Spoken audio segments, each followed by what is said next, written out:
இந்த வாரம் big pass வீட்டுல 10 பேர் வந்து நாமினேட் ஆயிருக்காங்க. அதுல வினோத், திவ்யா, பாரோ, அரோரா, சாண்ட்ரா, சபரி, கனி, விக்ரம், அமித், சுபிக்ஷான்னு இவங்க எல்லாருமே நாமினேட் ஆயிருக்காங்க. இவங்கள இந்த வாரம் யாரு வெளியேற போறாங்க, அடுத்து ஃபைனலுக்கு யாரெல்லாம் போக போறாங்க அப்படிங்கிற கேள்வி இருக்கு. அடுத்த வாரமெல்லாம் பாத்தீங்கன்னா டாஸ்க் இன்னும் பயங்கரமா இருக்கும்னு எதிர்பார்ப்பும் இருக்கு. அந்த வகையில பிக் பாஸ் வீட்டுக்குள்ள பாத்தீங்கன்னா ஆரம்பத்துல இருந்தே வினோத் அவருக்கு நல்ல ஆதரவு இருக்கு. அந்த வகையில அவர் நாமினேட் ஆனாலுமே ஓட்டிங்ல வந்து டாப்ல இருக்காரு. அவருக்கு எந்த ஒரு பிரச்சனையும் இல்ல. அவர் வந்து எவிக்ட் ஆகிறதுக்கு வாய்ப்பும் இல்ல. அவர் வந்து டாப்ல இருக்காரு. அடுத்த பிளேஸ்ல திவ்யா இருக்காங்க. என்னதான் வைல்ட் கார்டு என்ட்ரியா வீட்டுக்குள்ள போனாலுமே திவ்யா அவங்க வந்து 2வது இடத்தை பிடிச்சிருக்காங்க. ஒரு சிலர் திவ்யா அவங்களுக்கு பிஆர் டீம் இருக்கு அப்படி இப்படின்னு அவங்கள பேசினாலுமே அவங்களோட விளையாட்டுல அவங்க 2ஆம் இடத்துல தான் இருக்காங்க.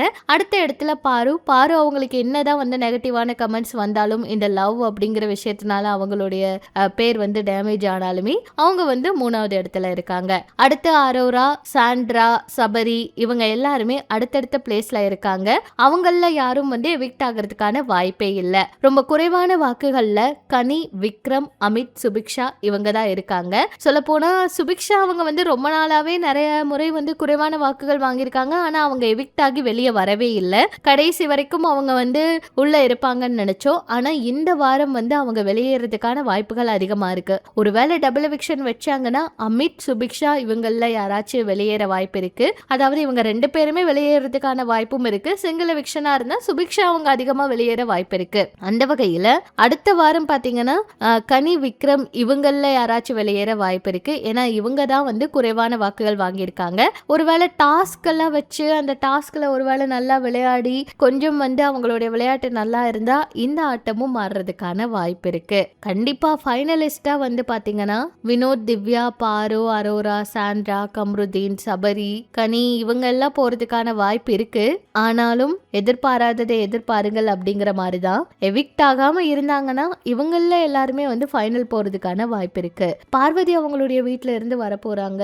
கம்ருதீன் அவர் என்ன பண்ண போறாரு அப்படிங்கிற எதிர்பார்ப்பு எல்லாருக்குமே இருக்கு. ஸோ வெயிட் பண்ணி பார்க்கலாம் என்ன நடக்க போகுதுன்னு. அடுத்து அந்த ஒரு ப்ரொமோக்காக தான் எல்லாருமே வெயிட் பண்ணிட்டு இருக்காங்க. எதிர்பாராததை எதிர்பார்க்கலாம் அப்படின்னு சொல்லி சீசன் 9 நிறைய விஷயங்களோட கொண்டு வந்திருக்காங்க. இன்னும் 2-3 வாரத்துல பிக் பாஸ் வந்து முடிய போகுது. இப்போ வரைக்குமே ஃபைனலிஸ்ட் யாருன்னு வந்து கன்ஃபார்ம் பண்ண முடியல. சொல்ல போனா வினோத் அவருக்கு வந்து நிறைய வாய்ப்புகள் இருக்கு. அவர் தான் வந்து டைட்டில் வின் பண்ணுவாரு அப்படிங்கிற மாதிரி எதிர்பார்ப்பு இருக்கு. அரோரா அவங்களும் ஃபைனல் வரைக்கும் விளையாடுவாங்க. ஆனா டைட்டில் வின் பண்றதுக்கெல்லாம் உறுதியா யாருக்கு வாய்ப்பு இருக்குன்னு சொல்ல முடியல. இதை பத்தி நீங்க என்ன நினைக்கிறீங்கன்னு உங்களுடைய கருத்துக்களை சொல்லுங்க. பிக் பாஸ் அப்படி தெரிஞ்சுக்க நம்ம சேனல் கூட நினைச்சிருங்க.